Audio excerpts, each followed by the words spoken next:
Welcome to day number 7 of this AIM program. Today is about factoring and some shortcuts we can use with factoring. So this is off of or expanding from the previous class, previous video where we talked about expanding polynomials and different types of polynomials, binomials. Today is the other half of that where we factor and we try to put things back into sort of parts and inside some sort of brackets or whatever. Find the common elements. Not especially difficult, but just want to have a few basic examples, and then I'll show you some arithmetic shortcuts that we can use once we are familiar with both of those concepts. All right. So that's the plan for today, some just general factoring with kind of variables and such, and then those shortcuts. So let's get started with the polynomials part first.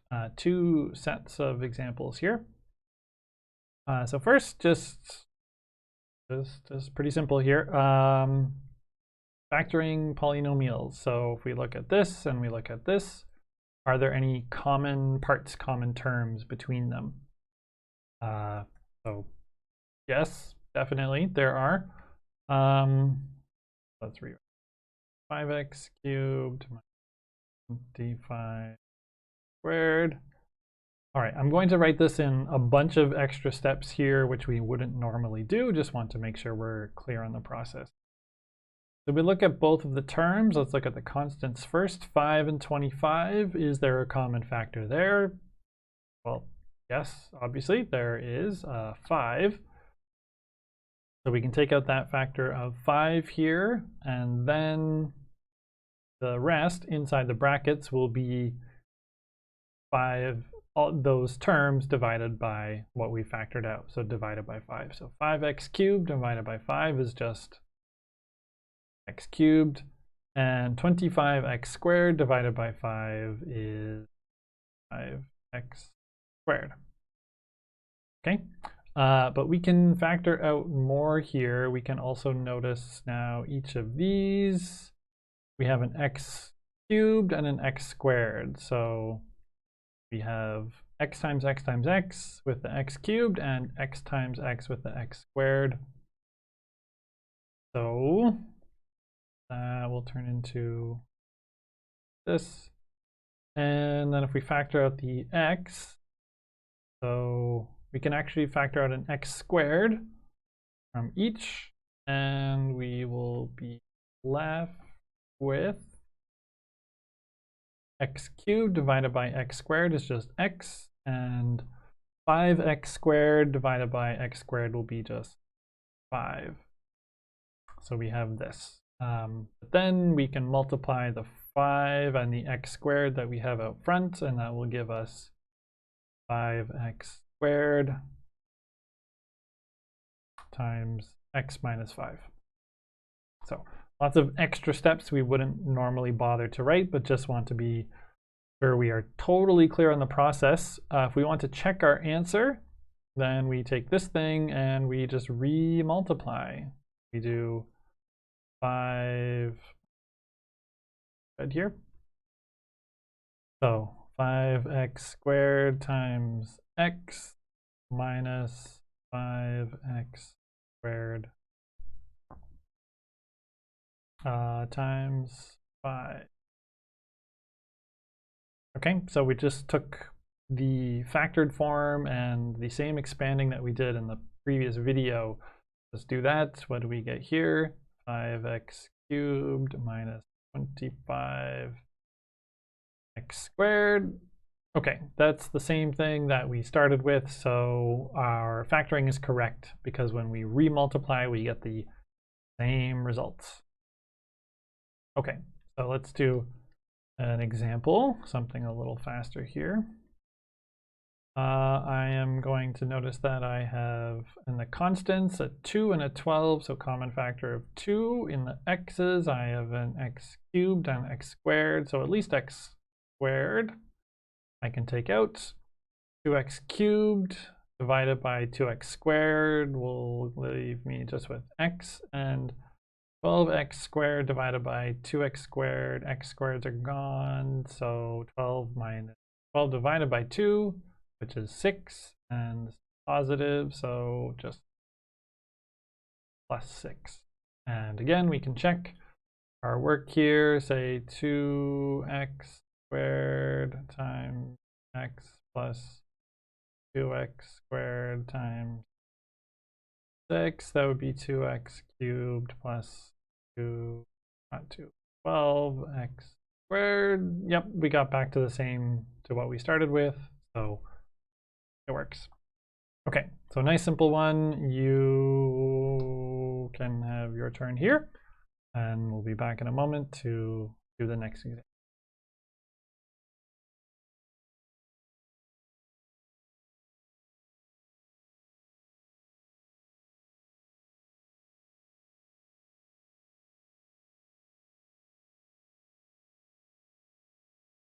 All right, our answer here is we have a factor of 3 and y squared here. So then when we take that out, we will be left with 2 on x, 2y, and on the other side here, we will be 5, just 5. So there is our result. Again, good work, good idea to remultiply, check your work, make sure that it's correct. But there is our solution. Okay, so next example, a little bigger, but still same basic idea. Even if we have 3 of them here, we are still going to just look for the common element in each. So one note here is we notice that our first term is is negative. We have this negative sign out front. By convention, we like to have the first term inside of our brackets to be positive. So we're going to factor out the negative there. So factor out negative, and then what else? 4 and 36. 8 common factor of 4, so negative 4, and a cubed, a squared, a common factor of a, so we take that out. Okay, now negative 4a cubed divided by negative 4a, result is positive a squared. Next one, if we have 36a squared divided by negative 4a, first thing is that our result will be negative, and 36 divided by 4 is 9, and a squared divided by a is a here. Excuse me. Need to be careful with our signs, don't want to make mistakes there. And then negative 8a divided by negative 4a is just positive 2. And there is our solution. All right, next example, one for me here. Negative 4 again, and b, not b squared, just b. Okay, so take that out here, we'll give a positive b squared, and negative 4b, and here will be positive 2. Double check our work. 4 cubed, yep. Positive 16, negative 8. Yeah, okay, looks good.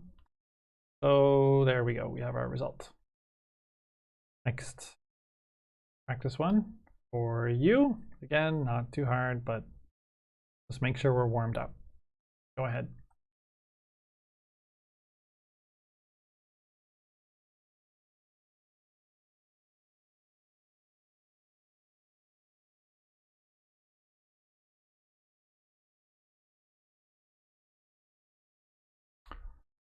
Okay, so our answer here is that this would turn into negative 7a And in our brackets here, positive a squared minus 3a2.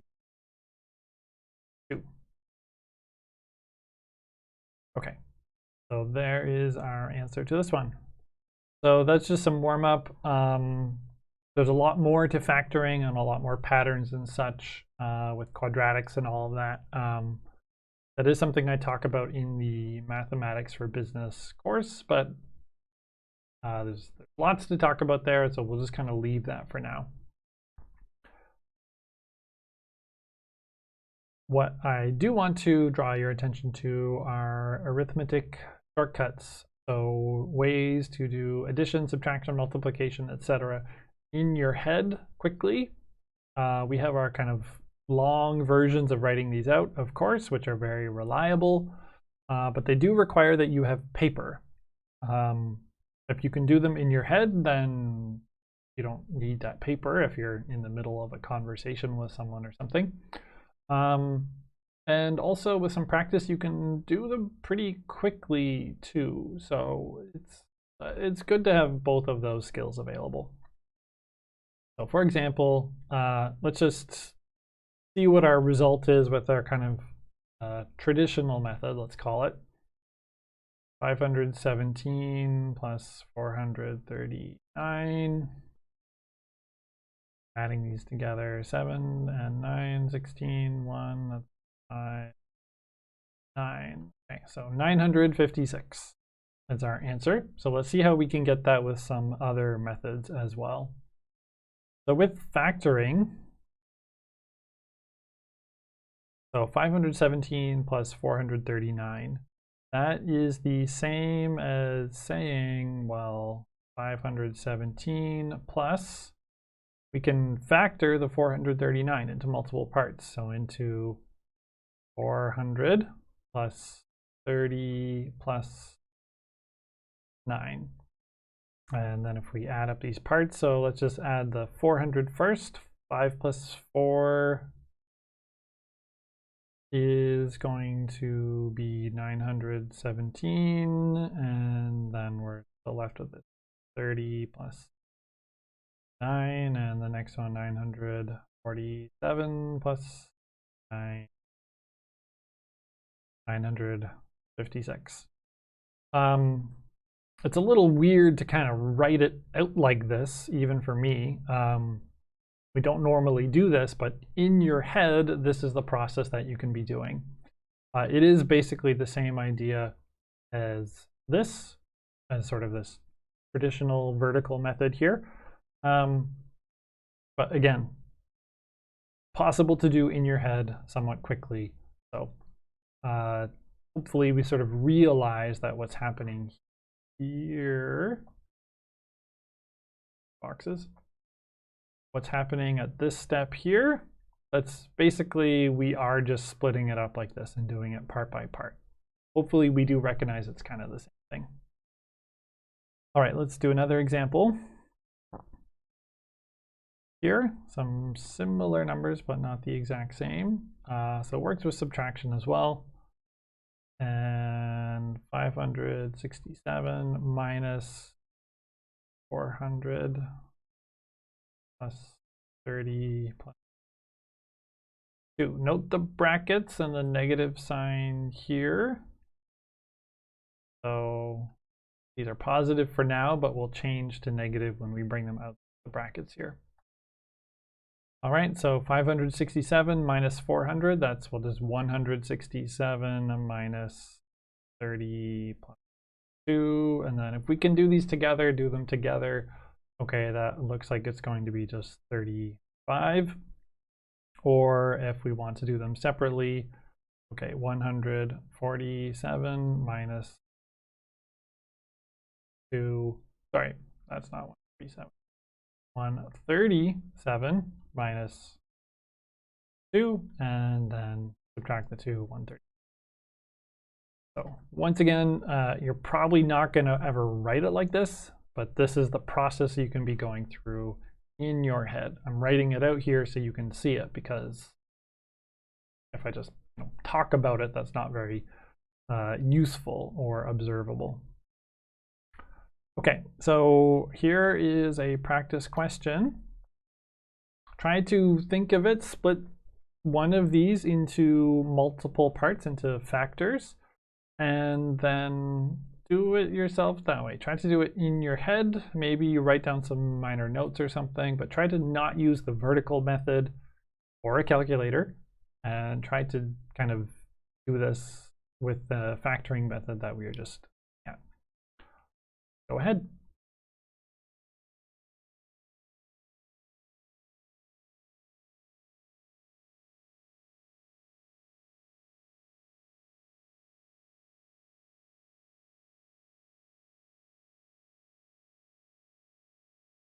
All right, hopefully you got the same answer I did, which was 1019. Okay, so this also, I know, not groundbreaking math techniques or anything. Just want you to make sure you're aware of these. What's maybe a little more useful or a little less intuitive is factoring with complements. So I'll explain what a complement is right now. So we have 700, excuse me, 731 plus 387. And I think that doesn't quite sound so fun. Like the 87 and 31, that's gonna roll over, and I'm gonna have to add one more to kind of the hundreds column, and that might get confusing. So instead, we could look at it this way: 731 plus 400 minus 13. So 13 here is the complement here, complement, odd English spelling thing. Note that this is PLE. Complement with PLI means like to say a nice thing about another person. Complement with an E is this idea, kind of like the matching other half of something. So 13 is the kind of 400 complement of 387, because 13 plus 387 will give us 400 like this. So whatever number you can add to make it sort of a round number, kind of easier number like this. 400 minus 13 is 387. So maybe this is a little easier to work with. So 731 plus 400. Well, that's just going to be 1,131 plus, and then we have this negative 13. Okay, and then from this we just subtract 13. 31 minus 13, that's not so hard. So it looks like we have 1,118. So I'll say this again. It's maybe a little weird to write it like this, but this is a process you can do in your head. That's not too hard and can be done fairly quickly as well. So it's a possible shortcut. Of course, you can just write it out kind of the long way traditionally, but this is just another method and another tool that's useful to have. Let's look at another one. Exact same numbers, but subtracting this time. So 731 minus, I'm still going to use the same complements, 400 minus 13. All right, so 7 minus 4, 331 minus negative 13, and then I just add 13 here. Give me 343. Pretty easy, pretty quick if you use this method. So I'll give you a practice example here. Use the complement. Think of whatever kind of large round number is nearby and would be easier, whatever makes the problem easier, and then find the complement. That number minus something would be equal to the number you're trying to change out. So I will show you this one here. and I'll let you try it out, and then we'll come back and talk about it.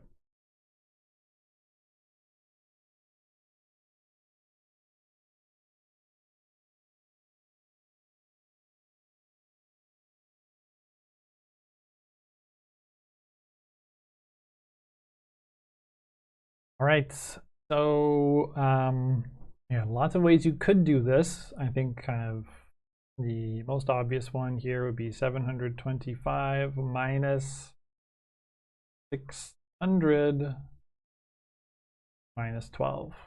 600 minus 12 is 588, and then 7 minus 6, 125, and then that just plus 12, 137. There. So again, it can be really quick if we are just familiar with these methods and have a little bit of practice. Okay, that's fraction or with complements, and then right, this is the last set. We can do the same thing with multiplication. So let's say we have something like this, 47 times 43, and we might think, yeah, that's too complicated to do in our heads. So let's pull out our calculator or do long multiplication. Let's actually do the long multiplication here just to give us the answer that we know we should be looking for when we use our alternative method here.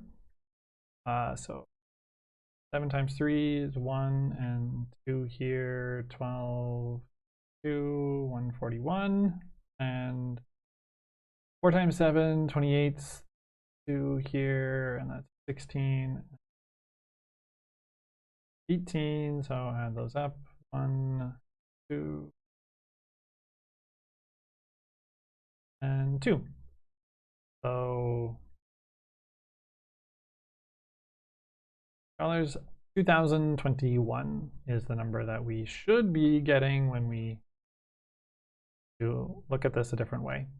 So I would say, I would take something like this and say, well, we can do just 47 times 40 plus 3, like this.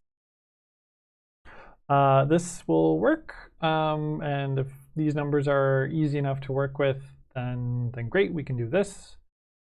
So for example, 3 times 47, which actually we just figured that out, that's here. So 3 times 40, let's just write it out. 47 times 40 plus 47, 3. 47 times 3 is 141, and 47 times 40 is 1,880, and we add those up and we get 2,000. This is exactly what we do when we do long multiplication like this. Like underneath, that's the exact same. Just looks a little different, and we don't have to write maybe as many lines like this. So good to understand that's what's happening, but we can factor further though. We could factor both of these. We could say 40 plus 7 times 40 plus 3.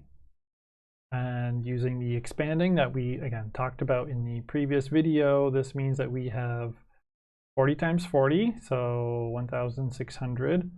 40 times 3, so that's 120. 7 times 40, that's 280. And we also have 7 times 3, 21. So 1,600 plus 120, 280, that's 400. So 1,600 plus 400, that's 2,000. 2,000 plus 21, 2021. Okay, so again, we're getting the same results, lots of different ways, just different ways of thinking about this. We could factor one of the terms like this, or we can actually factor both of them and still get our same result. Okay, let's look at another one. here. So I'll have 48 and 42, and we can handle this. I'll do this two different ways. I'll skip the long multiplication. We'll just, trust me that we're getting the correct answer here. So first, we could say the 48, we can use the complement method here as well and say 50 would be easier. What if we were multiplying this by 50? And we could say, well, 50 minus 2 times 42. All right, and then we have 50 times 42. Well, half of 42 would be 21. That's sort of 0.5 times 42, so 21, and add 2 more zeros, so 2,100. And then here, minus 2 times 42, so minus 84.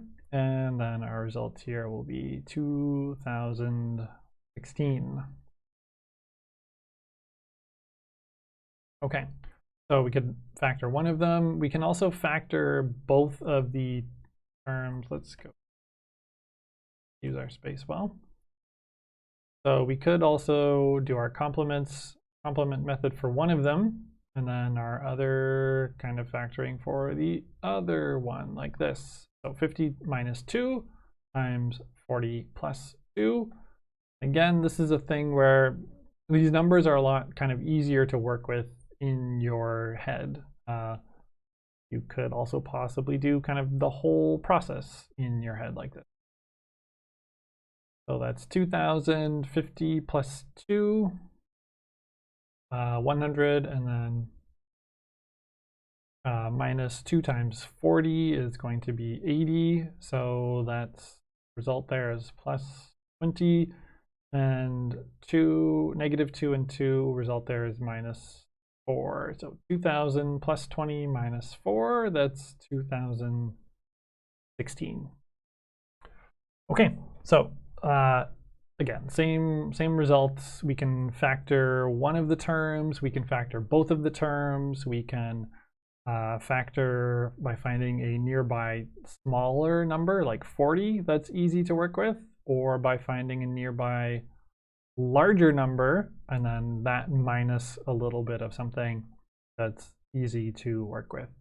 So lots of different ways of doing this. When I do these sorts of problems in my head, if I can just kind of go through them quickly, then this is what I'll do. If it's annoying or too difficult to do this way, then okay, long multiplication or whatever is definitely useful, but this is another useful tool to have. All right, so last practice one for you is this. Take a shot, try to, again, do it in your head or use one of these shortcuts, factoring, complements, whatever. Not a calculator, not long multiplication.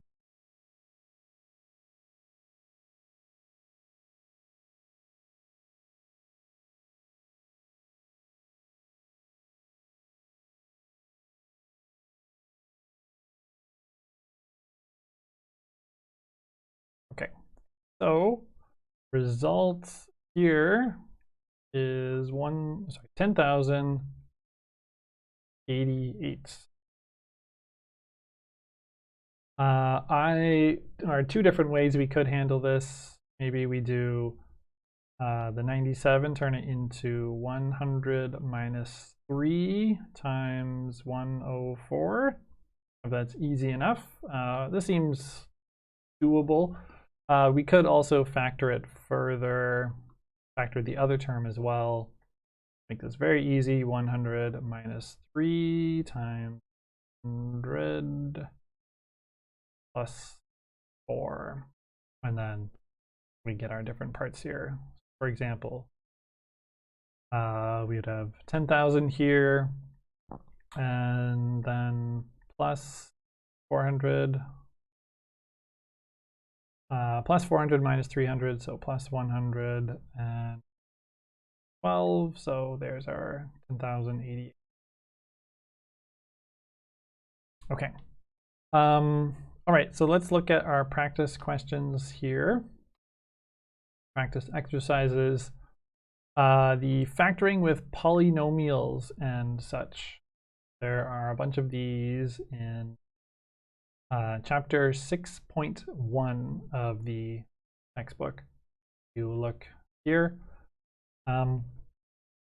These particular exercises are just kind of a pretty simple notice a greatest common factor type of problem. The chapter has more about more complex types of factoring, which read about them if you'd like, and you've probably seen a bunch of them before, difference of squares and difference of cubes and such. But for this kind of program, we're not going to get that deep into things. If you want to do some practice with just addition, which I know, adding numbers, we learned that a very long time ago, but the whole in your head idea, or by finding kind of factoring one or complements or whatever. So there are a bunch of those questions here with subtraction here and multiplication here. So in the pre-algebra textbook, chapters 1.2, 1.3, 1.4. So I'll recommend taking a look at those and try to do them in your head or just with some kind of very simple notes, but you shouldn't need to kind of like write out a big long thing to figure them out if you use these shortcuts that I've been telling you about today. All right, that is today. So wrapping up, factoring polynomials, just greatest common factor, nothing groundbreaking there. Main thing today was about these shortcuts, so actually try some out. Maybe you will prefer it to whatever your previous method was that you've done in the past. Right, and in our next day, we will start talking about solving linear equations. So equations that have just a single variable in them first, and then multi-variable equations, sort of something like a formula, lots of variables, and we just kind of rearrange the formula a bit. So we'll get to that in our next class. Thank you for watching today, and I will see you in that next video whenever you watch it.